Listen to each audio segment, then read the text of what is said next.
Magandang araw sa inyong lahat. Ako po pala si James Atanas Garcia, grade 4 SSC. Ito po pala ang aking performance task sa Araling Panlipunan, mga pambansang sagisag ng Pilipinas. Ang ilan sa mga pambansang sagisag ng Pilipinas. Una, sampagitan.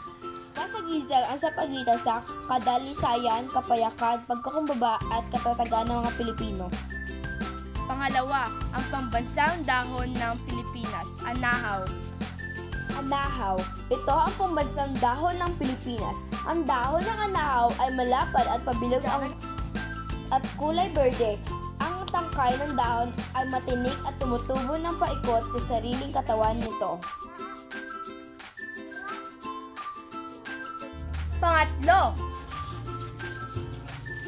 mangga, ang pambansang prutas ng Pilipinas.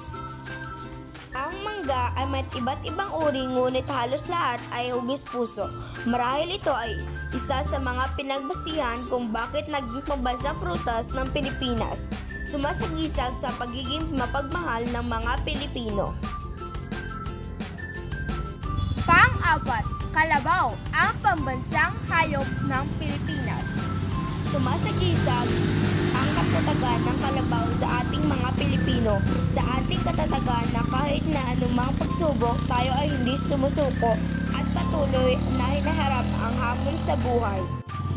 Panglima, ang ating pambansang bayani, Dr. Jose Protasio Rizal Mercado y Alonzo Riolonda, o mas kilala sa pangalang Dr. Jose Rizal, ay ang pambansang bayani ng Pilipinas. Naging bayani si Dr. Jose Rizal dahil sa iba't ibang rason. Una na rito ay ang paglaban niya sa mga mananakop, hindi sa pamamagitan ng dahas kung hindi sa pamamagitan ng kaniyang talino at husay sa pagsulat. Sa pamamagitan ng kaniyang mga nobela na ibulgar ang mga masasamang gawain ng mga mananakop na Kastila. Thank you for watching!